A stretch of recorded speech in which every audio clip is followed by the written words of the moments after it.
Gak ada manusia yang terlahir minder. Waktu kita bayi, berapa kali pun kita terjatuh ketika kita belajar berjalan. Kita akan selalu bangkit dan mencoba lagi sampai kita bisa berjalan dengan lancar. Kalaupun ada bayi lainnya di sekitar kita yang lebih cepat belajar dari kita nggak masalah. Kita nggak akan membanding-bandingkan diri kita dengan bayi lain. Kita juga nggak akan minder ketika melihat tetangga-tetangga kita memuji bayi lain itu. Itu pas kita masih bayi. Lalu kita pun tumbuh dewasa, dan dalam perjalanan tumbuh dewasa itu kita akan mengalami suatu hal. Kita mengenal keraguan, dan keraguan itu mengenalkan kita pada rasa minder. Penyebabnya pun bervariasi ya. Bisa jadi karena orang tua yang menetapkan standar terlalu tinggi pada kita. Ada yang pernah membanding-bandingkan kita dengan orang lain, atau mungkin kita pernah dipermalukan, dibully. Perform waktu sekolah kita juga nggak begitu bagus, atau kita tumbuh di keluarga yang toksik, dan masih banyak lagi. Dan jika kita terus-menerus mengalami hal seperti itu tanpa kita sadari, image dan kontrol diri kita, itu bisa jadi salah satu penyebab matinya kepercayaan diri kita. Dan ketika kita tidak punya kepercayaan diri, kita akan kesulitan untuk mencapai potensi maksimal kita. Saya akan memberikan hal-hal apa aja yang bisa membunuh kepercayaan diri kita. Jadi saya akan menceritakan sebuah kisah. Ada seorang bernama Arif. Dia lulusan teknik sipil dan dia sangat berbakat. Dari pekerjaannya sebagai kontraktor, dia bisa mendapatkan miliaran rupiah per tahun. Tapi dia ini ngerasa jadi kontraktor itu bukan karirnya. Dia pengen berbisnis, pengen bangun perusahaan. Lalu sambil ngumpulin modal, dia ingin juga kuliah sambil kursus riset-riset, mencoba membangun koneksi untuk bisnisnya. Pokoknya semua udah dia siapin dengan detail. Selama bertahun-tahun menyiapkan bisnisnya, dia tidak segera melangkah. Meski semua orang sudah meyakinkan dia bahwa dia sudah siap, tapi dia selalu ragu. Setiap mau memulai, kita bisa sebut aja perilaku si Arif ini sebagai gagal melangkah. Itu banyak sekali orang yang terjebak di kondisi ini. Meski udah riset, udah belajar, udah siap, udah baca-baca semua buku dengan banyak podcast, ambil kursus-kursus, ikut seminar-seminar, tapi tetap aja nggak bisa melangkah. Terus-menerus seperti itu melakukan dirinya. Apakah ini dia sudah beneran siap atau belum? Sebetulnya dia ini tahu apa yang seharusnya dia lakukan, tapi tetap aja dia nggak bisa melangkah. Hal ini menyebabkan kita rentan terkena yang namanya infomania, yaitu suatu kondisi di mana kita kelebihan informasi. Terus apa penyebab orang terjebak di sini?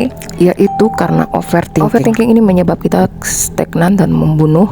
Sebetulnya overthinking ini bagus aja ya, karena kalau overthinking pada hal positif itu hal yang bagus. Overthinking bisa membantu kita untuk evaluasi apakah ada variabel yang bisa membuat kita gagal nanti, atau apakah masih ada yang kurang dari persiapan kita. Tapi kalau terlalu over banget, ditambahin kurangnya kepercayaan diri kita dari awal, maka kita akan stuck. Kita akan stuck terus pada pertanyaan-pertanyaan. Gimana kalau saya gagal? Gimana kalau ada yang kelewat? Gimana kalau ada yang kurang? Dan ini masalahnya karena overthinking, kita jadi stagnan. Overthinking itu ngasih makan ke rasa ragu kita, dan semakin banyak kita ngasih makan, semakin besar rasa ragu itu. Dan ketika sudah terlalu besar, rasa ragu itu akan membunuh kepercayaan diri kita. Kepercayaan diri kita hancur, akan muncul banyak sekali. Salah satunya membanding-bandingkan diri kita dengan orang lain dan sebagainya. Selanjutnya, hal yang bisa membunuh kepercayaan diri kita adalah tidak bisa atau tidak mau menyelesaikan hal yang sudah kita mulai. Sebagai contoh, saya ini punya teman, dia ini pintar banget. Waktu itu dia lagi ngambil gelar S2 yang kedua kalinya. Jadi sebelumnya udah pernah lulus S2. Terus karena suatu alasan yang saya lupa, dia nggak lanjut S3, tapi dia ngambil lagi S2 dengan jurusan yang berbeda. Tapi setelah jalan beberapa semester, dia milih mundur, lalu malah daftar S3. Saya pun bingung. Saya tanya-tanya sama dia, kenapa kok nggak selesaiin aja? Singkat cerita, ketika dia hanya kurang sedikit lagi lulus S3, dia bilang dia mau DO aja. Ini yang kita sebut tidak bisa menyelesaikan apa yang sudah kita mulai. Meskipun dia sangat pintar, tapi dia nggak bisa berkomitmen.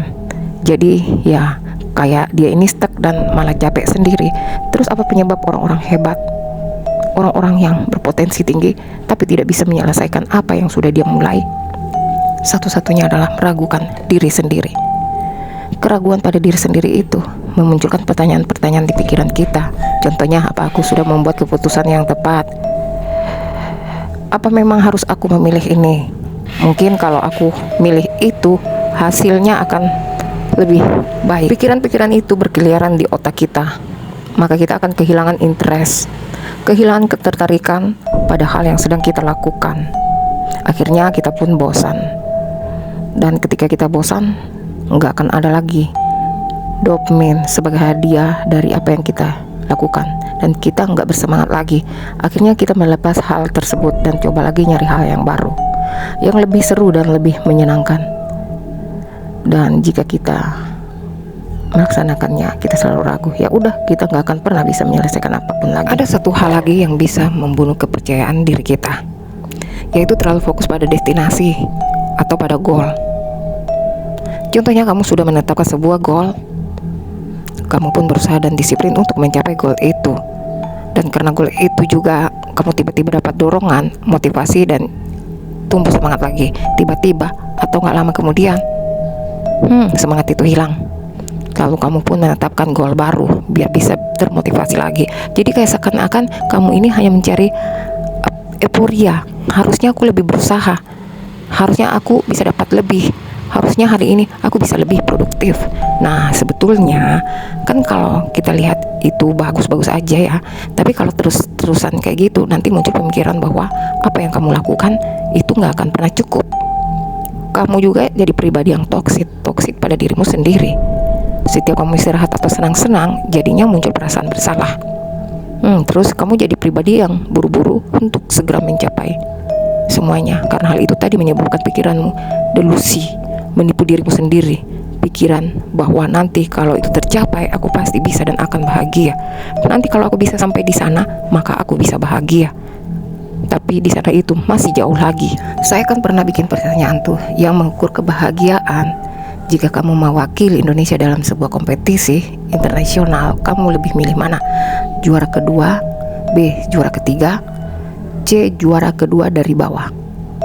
Orang yang memilih juara ketiga itu lebih bahagia dan lebih puas dari dia yang memilih juara kedua. Kenapa? Karena ketika yang dapat juara 3 bisa naik poin, dia harus mengalahkan yang berada di posisi keempat. Dan karena dia menang, dia bisa naik poinnya. Rasanya lega ya. Dan karena dia menang, dia pun bisa melihat ke bawah. Jadinya ia hanya membandingkan dirinya dengan yang juara keempat. Sedangkan yang juara kedua, dia akan kalah dari yang juara pertama, kalah di final, jadi dia naik poinnya. Dengan rasa malas dan kecewa, dia pun membandingkan dirinya dengan juara yang pertama.